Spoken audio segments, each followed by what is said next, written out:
Est-ce que tu as déjà eu cette sensation bizarre en rentrant chez toi? Une odeur inexplicable, une fatigue qui arrive sans raison dès que tu franchis ta porte? Ou, au contraire, les espaces dans ta maison où tu te sens immédiatement bien, apaisé, ressourcé? Ce que tu ressens, ce n'est pas de l'imagination, c'est le chi, énergie vitale qui circule ou au contraire qui stagne dans ton espace de vie. Et aujourd'hui, je t'emmène dans une exploration complète du feng shui énergétique. Comment diagnostiquer l'énergie de ton espace, comment la purifier en profondeur et comment créer une harmonie durable qui va transformer ton quotidien. Je m'appelle Anthony et si tu ici, c'est que tu sens qu'il y a quelque chose à changer dans ton environnement. Reste jusqu'à faire parce que je te donne des pratiques concrètes que tu peux appliquer dès aujourd'hui. On y va. Le feng shui, littéralement vent et haut en chinois, est une pratique vieille de plus de 3000 ans. Mais attention, je ne parle pas ici du feng shui décoratif. Celui qui te dit de mettre un poisson rouge dans ton salon pour attirer la richesse. Je te parle du feng shui énergétique, aussi appelé feng shui classique ou traditionnel. Sa prémisse est simple mais profonde. Tout est énergie. Ton espace de vie n'est pas neutre. Les murs, les meubles, les objets que tu accumules, la disposition de tes pièces, tout cela génère, attire, bloque ou transforme de l'énergie. Et cette énergie, le chi, influence directement ta santé, tes relations, ta créativité, ton abondance. Le chi, ce courant invisible, qui anime tout ce qui vit dans un espace sain, il circule librement, comme une rivière, au courant régulier. Dans un espace problématique, il stagne comme une eau dormante qui finit par croupir. Ou au contraire, il s'emballe, crée des tourbillons chaotiques qui épuisent ceux qui y vivent. La différence avec un simple relooking du déco, ben, le feng shui énergétique s'intéresse à l'invisible avant le visible. On commence par ressentir, diagnostiquer, purifier et seulement ensuite on va réorganiser. C'est une approche holistique qui fait le lien entre ton intérieur physique et ton intérieur émotionnel. Avant de planifier quoi que ce soit, tu dois d'abord comprendre ce qui se passe dans ton espace. Et pour ça, on va faire quelque chose de très simple, mais souvent sous-estimé. On va observer et ressentir. Donc, je t'invite à faire l'exercice qu'on va faire dès ce soir ou le demain. Mets de côté 30 minutes. Prends un carnet et fais le tour de chaque pièce de ton logement, lentement, comme si tu la découvrais pour la première fois. Pour chaque pièce, note l'air. Est-il froid ou vicié? Est-il des coins qui sentent renfermés? Pour la lumière maintenant, est-ce qu'elle est naturelle et suffisante? Ou la pièce est plutôt sombre, même en plein jour? Le ressenti corporel maintenant. En entrant dans cette pièce, est-ce que tu te détends ou est-ce que tu te contractes? Encombrement aussi. Y a-t-il des objets entassés, des coins oubliés, des tiroirs que tu n'oses plus ouvrir ou qui n'osent plus s'ouvrir? Également, les zones mortes, donc ces coins d'angle ou d'obscurité où rien ne passe jamais. Ces observations sont précieuses. Un coin de la chambre toujours sombre et encombrée qui stagnant. Une entrée encombrée de chaussures et de manteaux qui bloquait dès l'arrivée. Et de cuisine lumineuse et bien rangée où tu sens l'humeur créative pour cuisiner, qui circule, puis vous vous en doutez. Maintenant qu'on sait où le chi coince, on va nettoyer. Et je ne parle pas de passer l'aspirateur, même si ça fait partie du processus. La purification énergétique d'un espace se fait en plusieurs étapes, que j'appelle les 3D. Désencombrer, énergiser, puis réactiver. L'encombrement est l'ennemi numéro un du feng shui. Chaque objet que tu gardes, pardon, sans l'aimer ni l'utiliser est un nœud énergétique. Il mange du chi et collectivement, ces objets inutiles créent un fond de lourdeur que tu portes sans même t'en rendre compte. La règle que j'applique est que Marie Kondo a popularisé à sa façon, c'est si un objet ne t'apporte plus ni joie ni utilité, il a terminé son cycle chez toi. Le vends-le ou remercie-le et libère-le. Ce n'est pas du minimalisme pour le principe, c'est de l'hygiène énergétique. Mais attention quand même aux cadeaux qu'on garde par culpabilité, les objets d'ex-partenaires, souvenirs douloureux, appareils électroniques cassés, livres qu'on ne lira jamais. Parce que ça arrive bien souvent. Ensuite, maintenant, une fois que l'espace est physiquement dégagé, ben, on passe au nettoyage vibratoire. La méthode la plus puissante et la plus accessible, c'est le son. Les basses fréquences du son brisent littéralement les énergies stagnantes en les mettant en mouvement. Prends un bol tibétain, un carillon, des bâtons de bois ou simplement tes 2 mains que tu claqueras en rythme dans les coins de chaque pièce. Commence par les angles. Ce sont les zones de plus grande stagnation et fais le tour complet dans le sens des aiguilles du monde. Continue jusqu'à que le son devienne clair et résonne sans étouffement.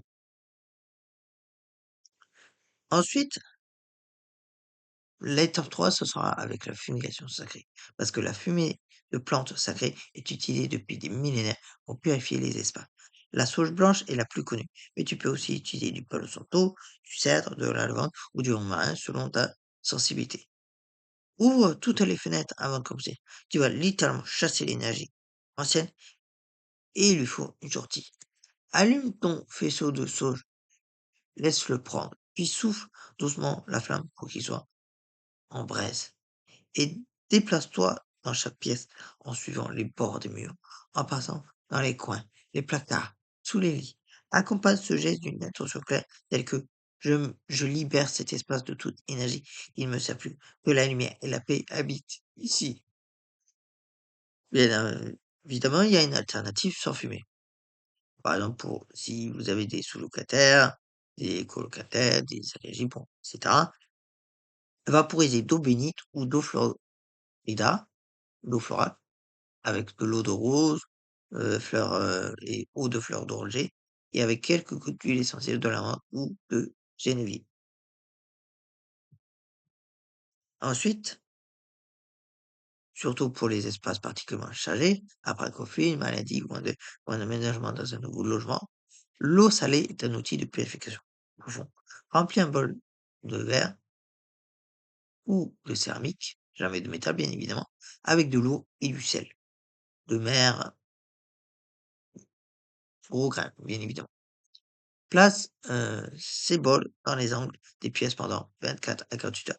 Le sel absorbera les énergies toxiques. Ensuite, verse l'eau dans les toilettes ou dans la terre. Ne la bois jamais ou ne la réutilise jamais. Et, bien évidemment, pour aller plus loin dans l'harmonisation, on a besoin de 2 outils fondamentaux du feng shui. La théorie des 5 éléments est la carte du bagua. Le feng shui reconnaît 5 éléments naturels, chacun portant une fréquence énergétique spécifique. L'eau, c'est la fluidité, la profondeur, la carrière. Les couleurs, c'est le bleu, noir et les formes ondulées. Le bois, ben, croissance, expansion, famille, santé. Les couleurs, c'est vert et brun. Les formes, ben, colonne, rectangle, verticaux aussi. Le feu, c'est la passion, la reconnaissance et la visibilité. Les couleurs, c'est le rouge et l'orange et le violet. Les formes, c'est le triangle et les étoiles. La terre, maintenant, c'est la stabilité, l'ancrage, les relations. Les couleurs, c'est jaune, beige ou ocre, et ocre plutôt. Les formes, c'est carré et horizontal. Le métal, c'est la clarté, la précision, la créativité. Les projets, ces couleurs, ben, c'est le blanc, le gris, or, argent. Et les formes, c'est ronde et ovale. Le bagua est une grille à 9 zones que tu superposes au plan de ton logement ou de chaque pièce, en alignant le banc inférieur avec la porte d'entrée. Chaque zone correspond à une sphère de vie. Carrière, sagesse, famille, abondance, réputation, relation, créativité, voyage, bienfaiteur et centre, par exemple, de santé. Et en sachant quelle zone correspond à quelle sphère, tu sais où concentrer ton énergie et ton attention et quels éléments activer. Maintenant que ton espace est purifié et que tu connais ta carte du bagua, passons aux ajustements. Concrets, pièce par pièce. L'entrée est la première chose que l'énergie voit en entrant chez toi. Elle doit être dégagée, lumineux, accueillante. Pas de chaussures empilées, pas de courrier en souffrance. Un miroir peut agrandir l'espace, mais ne le place jamais face à la porte, car il enverrait l'énergie vers l'extérieur. Une plante verte, un diffuseur avec une huile essentielle fraîche, ou un objet qui te fait sourire dès que tu rentres. Voilà des actions simples et efficaces. La chambre est l'espace le plus yin de ton logement, celui du repos, de la régénération, de l'intimité.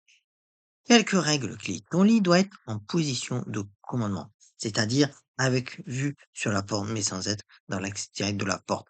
Jamais de miroir face au lit, il double l'énergie yang et peut perturber le sommeil.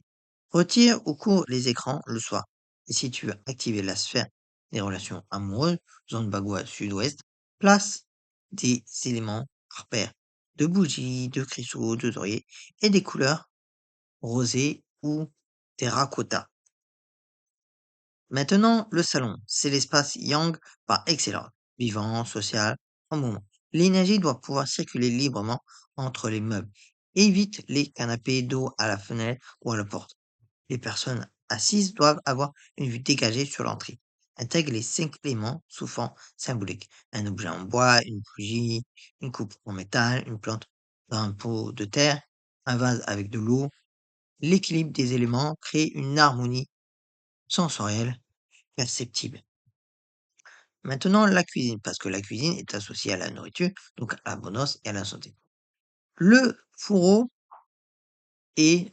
non, pas le fourreau, le fourneau est particulièrement important. Garde-le impeccablement propre et utilise tous les feux régulièrement. En feng shui, les feux inactifs symbolisent une abondance bloquée. Évite de placer le fourneau directement en face de l'évier ou du réfrigérateur. Le feu et l'eau en opposition directe créent un conflit élémentaire. Un séparateur, une plante ou une bande de bois peut servir de tampon entre les deux. Maintenant, le bureau. Parce que si tu travailles depuis chez toi, ton bureau mérite une attention particulière.